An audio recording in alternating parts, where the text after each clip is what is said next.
একটি বৃত্তের ক্ষেত্রফল 220 বর্গ সেন্টিমিটার। বৃত্তটির অভ্যন্তরে অঙ্কিত বর্গের ক্ষেত্রফল কত হবে? অঙ্কটি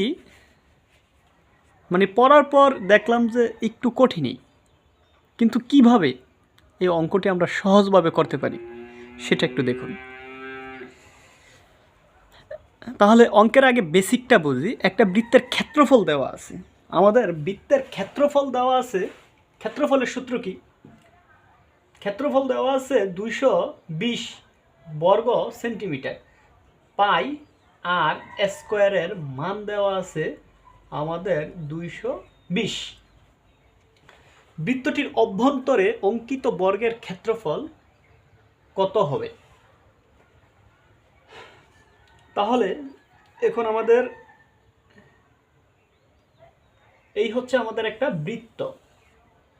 বলা হয়েছে যে বৃত্তের অভ্যন্তরে বৃত্তের ভিতরে একটা বর্গক্ষেত্র। তো ওই বর্গক্ষেত্রের ক্ষেত্রফল কত হবে? ধরে নিলাম এই হচ্ছে আমাদের একটা বৃত্তের ভিতরের বর্গ, এটা হচ্ছে আমাদের একটা বর্গ। তাহলে বলছে যে এই একটা বৃত্তের ক্ষেত্রফল, এই একটা বড় বৃত্তের ক্ষেত্রফল হচ্ছে আমাদের 220 বর্গ সেন্টিমিটার হলে এই বৃত্তের ভিতরে যে একটা বর্গ অঙ্কিত হবে সেটার ক্ষেত্রফল কত? তাহলে এই আমাদের এই একটা বর্গ, এই বর্গটার ক্ষেত্রফল নির্ণয় করতে বলতে আছে। শুধু একটা ক্লু দেওয়া আছে, সেটা হচ্ছে আমাদের 220। এই ক্ষেত্রফল দিয়ে আমরা এই বর্গের ক্ষেত্রফলটা নির্ণয় করব কিভাবে? যদি বৃত্তের ক্ষেত্রফল দেওয়া থাকে তাহলে আমরা বৃত্তের ব্যাসার্ধ নির্ণয় করতে পারি অথবা ব্যাস নির্ণয় করতে পারি। কেন ব্যাস নির্ণয় করব? কারণ হচ্ছে কেন্দ্র দিয়ে বর্গের কর্ণ যা, বৃত্তের ব্যাস তা। তাহলে যে ব্যাসের সাথে একটা কর্ণের অবশ্যই একটা সম্পর্ক আছে। এই কারণে আমরা কি করব? এই ব্যাসটা নির্ণয় করব, অর্থাৎ বর্গের কর্ণটা নির্ণয় করব। বর্গের কর্ণ নির্ণয় করার জন্য আমাদের প্রথমত আসতে হবে কি? প্রথমত আসতে হবে এই 220 থেকে আমরা আর এর মানটা বের করব। এখানে হচ্ছে আমাদের পাই আর স্কোয়ার। আমরা কি করব যে আর এর মানটা কীভাবে বের করব? সেটা হচ্ছে পাই আর, এটা আমরা এদিকে নিয়ে গেলাম 220, বা আর সমান, এটা তো গুণাকারে আছে, এদিকে আমাদের হয়ে যাবে ভাগ আকারে। ওকে, তাহলে এটা হচ্ছে আমাদের রেডিয়াস, ব্যাসার্ধের মান। তাহলে এটার সাথে যখন আমরা 2 গুণ করব, যেরকম এটা হচ্ছে আমাদের একটা বৃত্ত, আমাদের ব্যাসের মানটা কত বের হয়েছে? ব্যাসের মানটা বের হয়েছে রুট 220 বাই হচ্ছে পাই। তাহলে এটা হচ্ছে অর্ধেকের মান, এই ব্যাসার্ধের মান। তাহলে ব্যাসের মান এটার সাথে যখন 2 গুণ করে দিব তাহলে আমাদের কি ব্যাসের মান পাওয়া যাবে। তাহলে এখন আমরা কি করব? এটার সাথে আমরা 2 গুণ করে দিব। তাহলে 2, এটা হচ্ছে আমাদের একটা ব্যাসের মান। তাহলে আমরা জানি, তাহলে আমরা পেলাম কিসের মান? একটা ব্যাসের মান হচ্ছে এটা। কিন্তু তাহলে আমরা একটা বৃত্তের কি পেলাম? ব্যাস।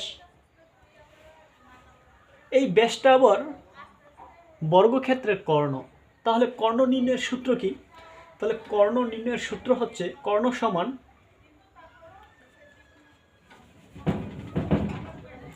সমান রুট 2a। বর্গের কর্ণ নির্ণয়ের সূত্র হচ্ছে রুট 2a। তাহলে কর্ণ আমাদের বের হয়েছে 220, নিচে হচ্ছে আমাদের পাই। এখন এই এ দ্বারা কি বোঝায়? একটা বর্গের এক বাহুর দৈর্ঘ্যকে বলা হয় কর্ণ। একটা বর্গের এক বাহুর দৈর্ঘ্যকে আমরা এ দ্বারা প্রকাশ করি। তাহলে আমরা তো কর্ণ পাইছি, এরকম কর্ণ পাইছি, তো আমরা পাইনি কি এক বাহু। এখন এক বাহু আমরা বের করব। তাহলে এখানে যদি আমরা এটা রেখে দেই, এ সমান এই রুটটু আমাদের এদিকে বাঘ আকারে আমরা বসিয়ে দিব।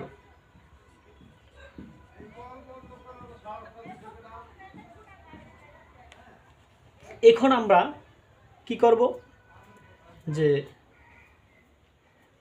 আমরা জানি বর্গের ক্ষেত্রফল বাহু স্কয়ার, এক বাহুর উপর স্কয়ার দিলেই আমাদের বর্গের ক্ষেত্রফল বের হয়। তো আমাদের প্রশ্নে বলছে বর্গের ক্ষেত্রফল নির্ণয় করো, তাহলে আমরা এক বাহু পেলাম, এটা হচ্ছে আমাদের এক বাহু। এটার উপরে যদি আমরা কোনো মতে স্কয়ার দিয়ে দিই তাহলেই হচ্ছে বর্গের ক্ষেত্রফলটা বের হয়ে আসে। তাহলে এখন আমরা এটা যদি আমরা কোনো মতে ক্যালকুলেশন করে যেটা আসবে সেটাই আমাদের আনসার। তাহলে এটা আমাদের কি আসতে আছে, সেটা হচ্ছে যদি আমরা ক্যালকুলেশন করি তাহলে এরকম আসে যে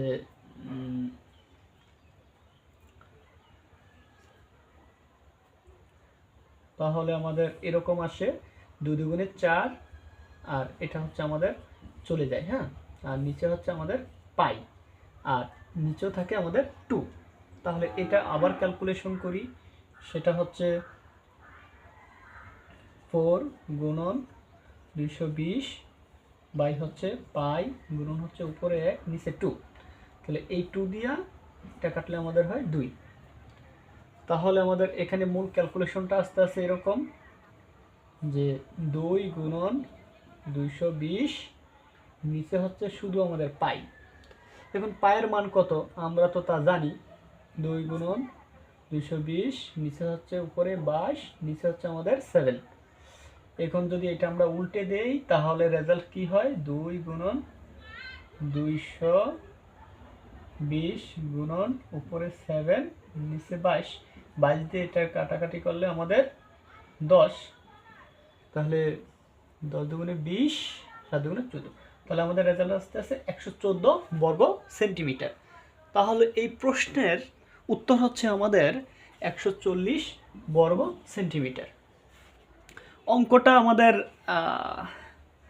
পড়ার পর একটু কঠিন মনে হলেও আমরা যদি অঙ্কের বেসিকটা বুঝি তাহলে কিন্তু অঙ্কটা খুবই ইজি। তো এভাবে আমরা বের করতে পারি 140 বর্গ সেন্টিমিটার। আশা করি অঙ্কটা বুঝতে পারছেন।